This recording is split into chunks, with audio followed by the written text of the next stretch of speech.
Hey everyone, this is Accounting Nightmare, and welcome back to Let's Play Devil May Cry 4. Today it's time for Mission 18. Devil May Cry.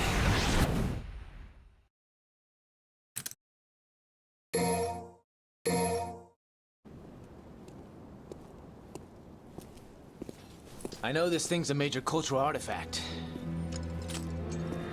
but it's bad for the community.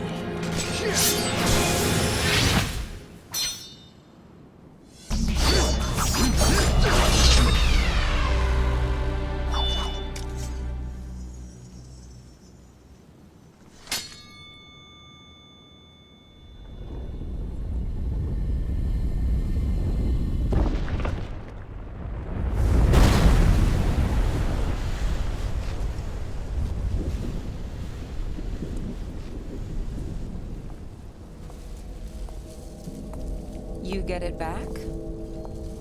That's one sword. And one to go.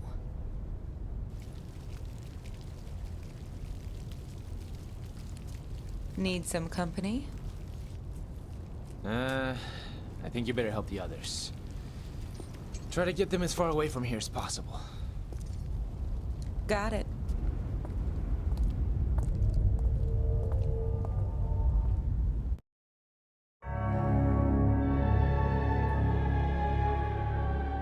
Confront the Savior.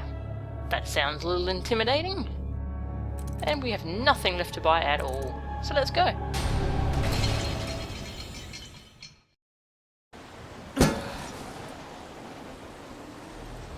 You destroyed the Hell Gates.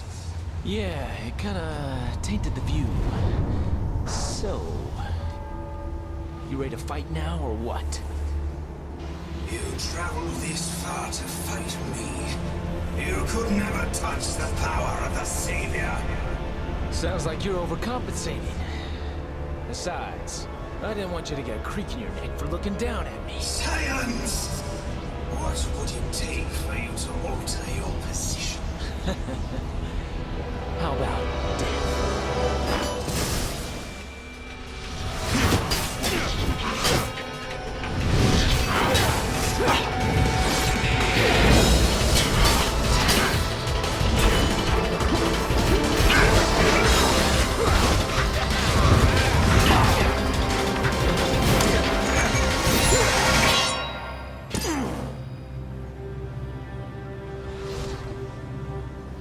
So, you ready to eat your words? Do as you wish. Your attempts are futile.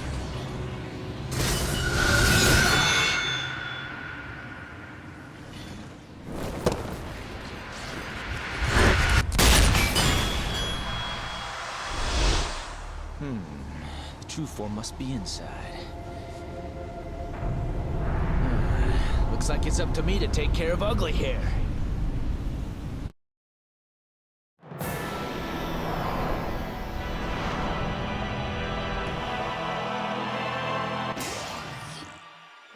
Hello, Savior.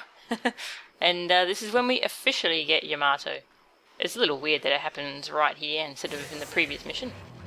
And it puts us in Dark Slayer straight away, so we know what's going on. You know, while the Savior is attacking us. When it throws those little blue balls at you, you can shoot them down to get a bunch of Devil Trigger. It's a lot of Devil Trigger, actually. We have a full trigger bar now. This is a really weird fight. It takes place on all these platforms, and we can move around to avoid attacks, and ooh, look, a cannon!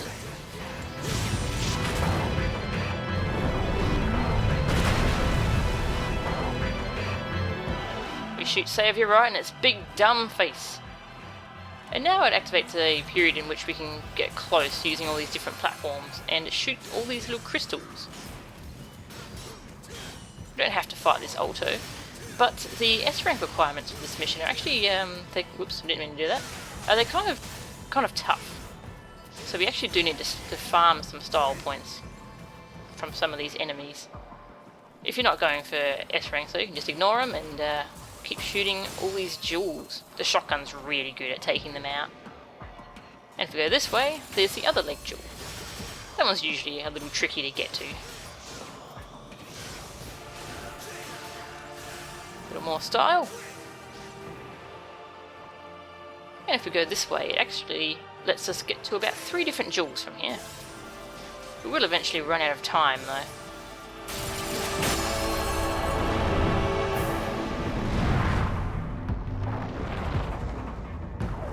And it gets back up.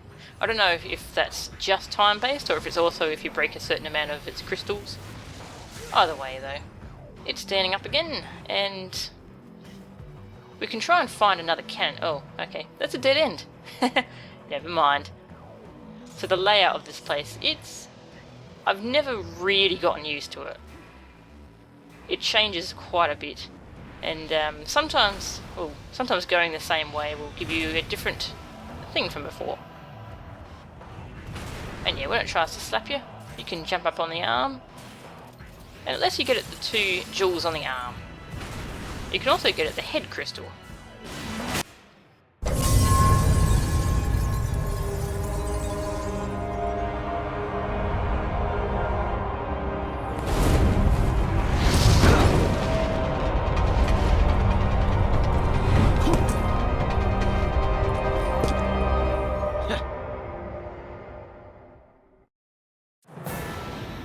So when you break the head crystal, you get that little cutscene.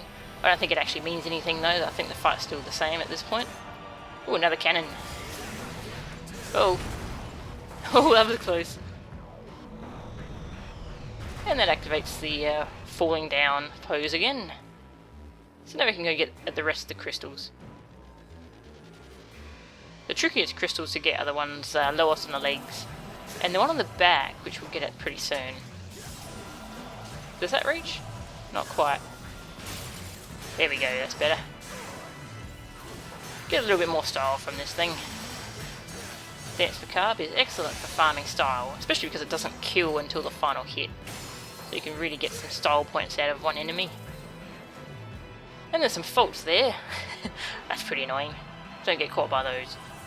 And there's the bat crystal, which is the toughest one to get at because when the saviour is not down like this, it's always going to be facing you, so you can't shoot at it from a distance.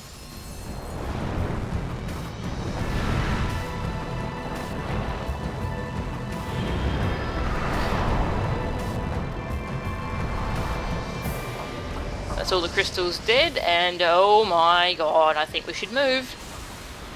So this is its transition period. It's showing us its pretty scary new attack.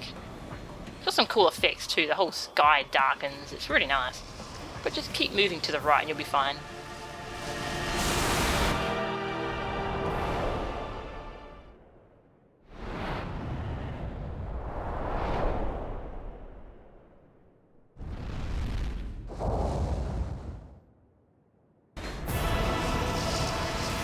And now we're in the final phase. And it actually has a health bar now. Woohoo! It hasn't taken any damage, so I'm not sure what breaking all those jewels did. And this is how good the range on Pandora is. You can shoot it from here. That's great. That's only with the laser. The other 2 forms don't go far enough. The rocket launcher and the bow gun. It's always good to farm some Devil Trigger from those blue spheres. Ebony and Ivory is really good for that. Yeah, this is a very strange phase. There's a couple different ways you can tackle it. But if you keep moving in one direction, you should eventually reach a platform like this one, where the saviour will come up close and let you smack it. And we've done enough damage to it now to knock it over. So now we get this phase again, but it's different now. Now we just get delivered straight to its chest jewel, which is the final one we need to break. Of course it's the toughest. And of course, real impact just destroys this poor thing.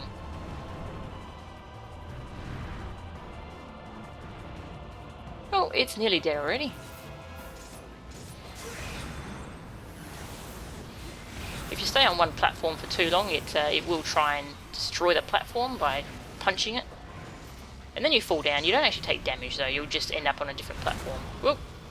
Yeah, so sometimes when you go to those square-shaped platforms, it'll come close and do the thing where you can punch it in the face, and sometimes it just decides to try and punch you. So I'm really not quite sure what determines it. I think maybe if it's Yeah, so he destroyed the platform. And I fell down and respawned on a different platform with no damage or anything. So that's handy. But yeah, I'm not sure what determines if it's going to come close and let you punch it or not. I think maybe it's time? See if we can shoot it from here. I don't think we can. I don't think we got the right angle. Devil Trigger's pretty handy for setting up the Pandora laser nice and quick.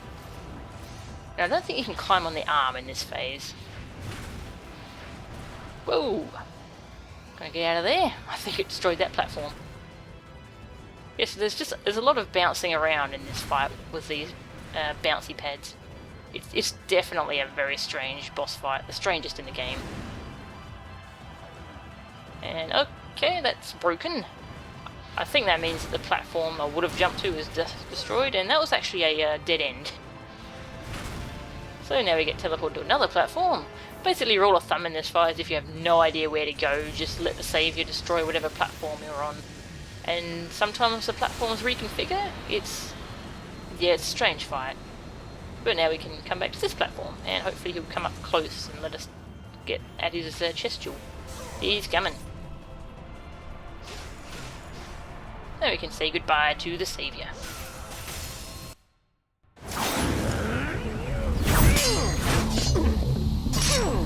Even Yamato is powerless in opposition to the Savior. If the exterior is solid...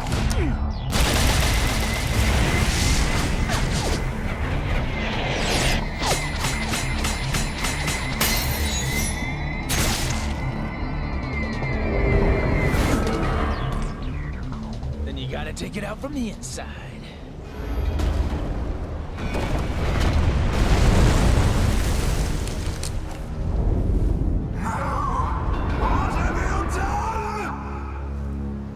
Time to wake up, kid!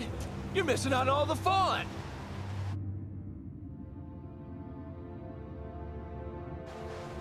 No!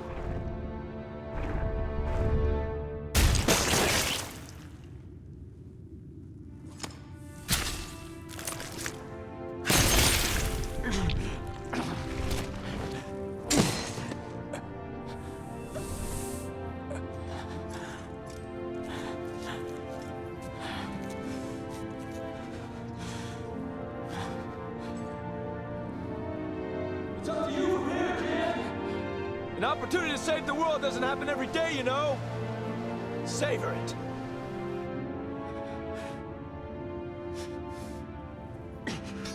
This I will savor.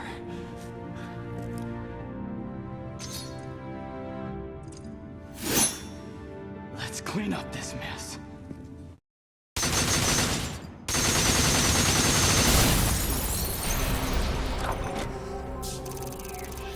So we only just got Yamato, and we've already given it away again. Oh well. Dante doesn't lose Yamato or anything dumb like that. You can still use the Dark Slayer style. But now we're going to switch control back over to Nero.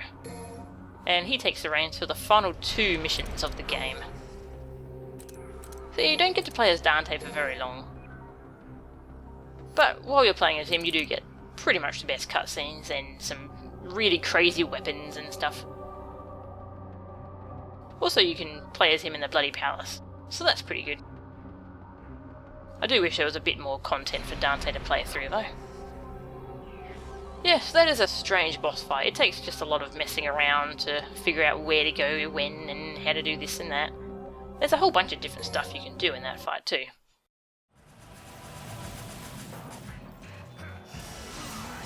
For starters, you can knock the saviour down from a distance, purely by using ranged attacks like Drive and Pandora Laser. This is in Phase 1. It's hard to aim the Drive at it, but once you hit it enough times it will fall down. Doesn't take too many direct hits, so that's pretty cool. Also in this phase, faults pop up as you saw before. What happens if you get caught by one? Where do you go? Into this little cave thing, where we have to fight some bloody cutlasses. I was not prepared for cutlasses. Pretty nasty enemies.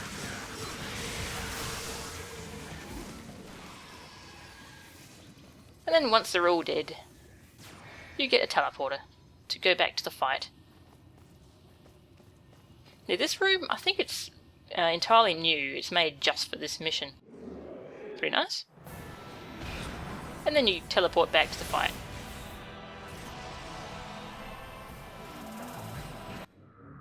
Also, those aren't the only enemies you'll fight in there. There are some different variations. There's basilisks and cutlasses. It seems to be enemies created by Agnes, which I suppose makes sense. Maybe you're being pulled inside the Saviour somewhere. Also, there are different cannons around the place. These lasers, they're facing sideways, so you can tell that they're different. When it tries to punch it, activate the laser, and then it'll stun it, so you can get on the arm. You can get on either the left or right arm, depends on what arm you hit with the laser. But yeah, both arms will let you get at the head jewel and the arm jewels, so they're pretty handy. Also, here's a funny move that I encountered. It can throw a huge chunk of rock at you. And then I died in midair. And then its crotch came for me. So that was a bit scary. A little weird. Also in Phase 2, you can knock it down using ranged attacks purely. That's a really good tip for trying to just kill this thing. So you can use Pandora Laser, or you can use Overdrive. Pandora Laser is really handy though, since you can double trigger and activate it pretty quickly. And then you can get at the chest jewel. Also, this is how much the massive laser of death hurts. Yeah. Painful. And if you want to practice long enough, then you can do this.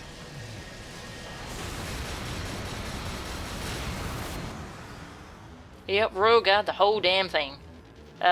It's not just one guard, you have to guard several times in a row, and you have to get the rhythm right too, you can't just mash it. And finally, here's what the Saviour looks like, all devil triggered, because we didn't get to see that. It does look pretty creepy, I think. Especially when it comes up close to you like this. That's kind of nightmarish.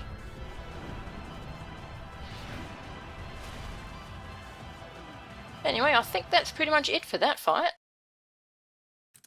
We're pretty much done playing as Dante, but there's some bonus content I wanted to show. I was going to put this in a second intermission video, but a lot of people actually skipped the first intermission, so I figured I'd put this at the end of this mission, since this mission is short anyway, and then you won't miss out on content.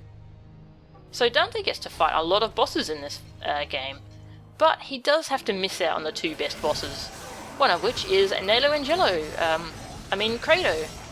But he can fight Credo in the Bloody Palace. You just have to get really far in it.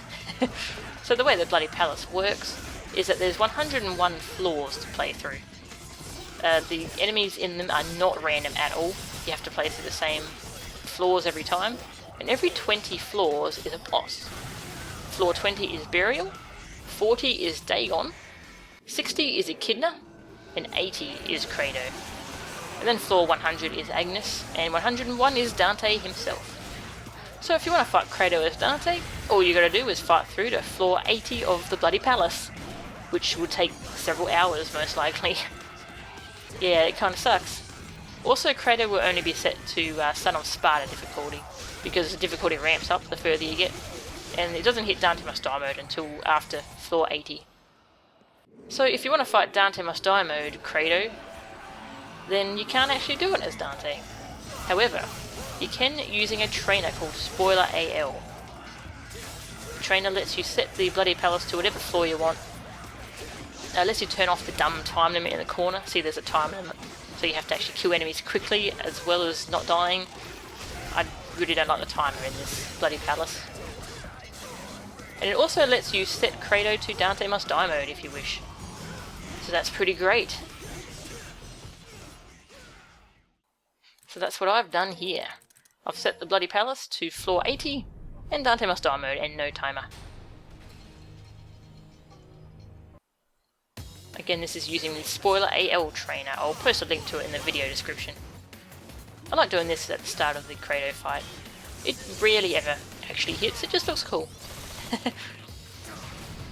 Like fighting Kratos as Dante is actually really fun. It's a real shame it's so hard to actually get access to. It's kind of similar to fighting him as Nero without using busters. There's a whole lot of dodging and counter-attacking, and trying to break through his shield using sheer force.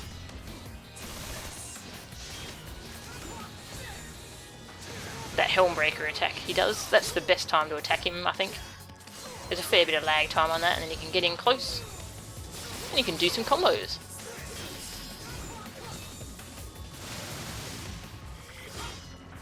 If you leave him on the ground, he'll only let you do a small amount of attacks. But if you lift him in the air, then you get to do an air combo and get in some more damage. Alternatively, you can use Kick 13, which I've found is actually pretty darn good against him. He lets you do the whole combo usually. Although Devil Triggered Kick 13 is another story, I don't recommend that against him. He'll usually recover partway through the Kick 13 and then hit you while you're still going. And you can't cancel out of it as far as I know. Which is a shame. Yeah, mixing in some Lucifer is pretty fun. Explosion does a fair chunk of damage too, because I don't think he can block it. Ooh, that was very good. His shield's glowing, so it's getting closer to being destroyed now. And here's his stagger. Oh geez, I've got 2 very good straights off. And he does not like this move. He does not like it at all, but you have to use it before he devil triggers. Once he devil triggers, then it usually won't stun him, and he'll probably hit you while you're trying to do it. And yeah, he's in Berserker mode now, but he's almost dead. That's... yeah, getting those 2 distorted straights off really destroyed his health. And I haven't actually broken his shield yet. Usually I've broken his shield by now and get a combo in. See if we can break it before he dies.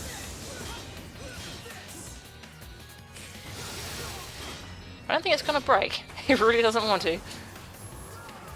Yeah, when he does these, you can do an aerial rave to break all the swords before they hit you. Gotta be careful though.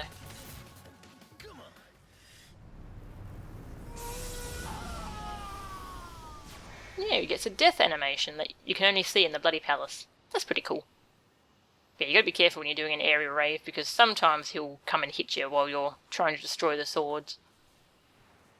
So yeah, that is such a fun fight. That's one of my 2 favourite bosses in this game, the other one being Dante himself. I also didn't get to show what happens, well, what you can do when he throws spears at you. He didn't throw spears at all that fight. Sometimes you have fights where he doesn't do it, and sometimes you have fights where he just spams the shit out of that move. So yeah, you can't catch the spears and throw them back at him like Nero could, but you can do this. And it's super fun. It's not too bad to do, because you can hop guard them to give yourself more leeway. But it's still pretty easy to screw up. It feels really good though. Also, this is a little technique that I like to do.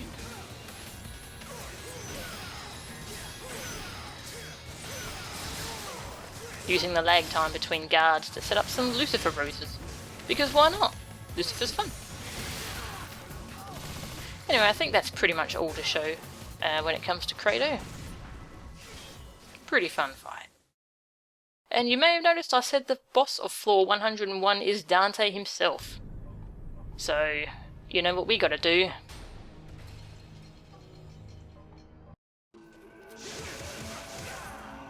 When you're playing as Dante, the Dante boss is all black, so you can keep track of who you are, which is very useful. I still sometimes lose myself in this fight. The movement in this fight is just so fast. Jeez. Fighting Dante as Dante is actually really weird and really tough to get used to. I had a lot of trouble getting used to this fight. Especially because Dante doesn't have level 3 charge shot, and he doesn't have Buster. And both of those are excellent moves to use against Dante, because you can trick him.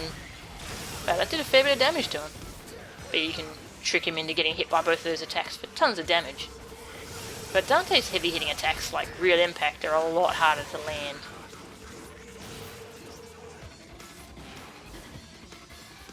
I hope you like Million Stab, because I'll be using that a lot.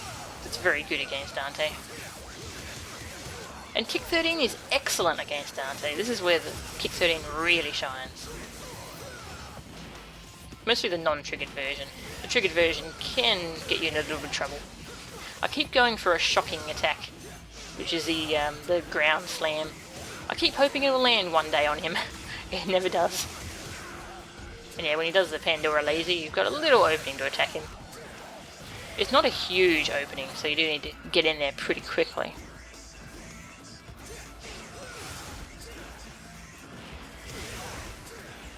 And when he goes in a Royal Guard, you can't just buster him like Nero can, so you kind of have to stay away until he stops it. Although I think you can actually Royal Guard release his Royal Guard release, I think, if you're really good at Royal Guard, which I'm not. I find if you just go near him and start air tricking over his head, that'll usually get him to either try a release and miss horribly, or he'll just swap styles. Yes, the Devil Trigger isn't as good as an interrupt as it was for Nero, but you can still activate it during a combo and then counter attack using a really good stinger.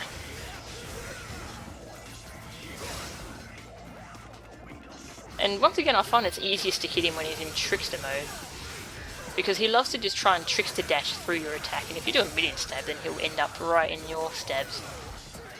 Oh, I was trying to kill him with a rose, but I don't think that's going to land. Oh well, Lucifer Death will do.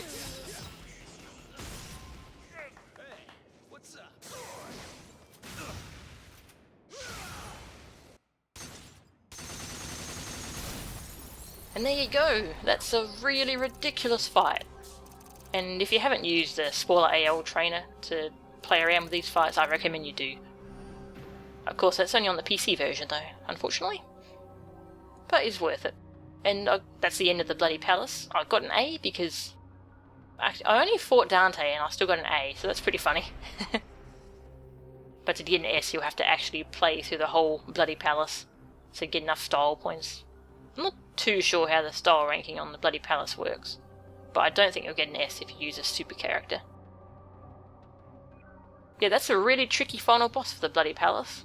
After slogging through 100 floors, which will take several hours, you fight that thing, that ferocious ball of death. And yeah, it's such a different flow from the fights that are before it that it can easily shut down your run. Pretty scary. Anyway, I think that's all there is to show as Dante. So we'll move on to mission 19, and it will pick up Nero again. That should be fun. I'll see you then.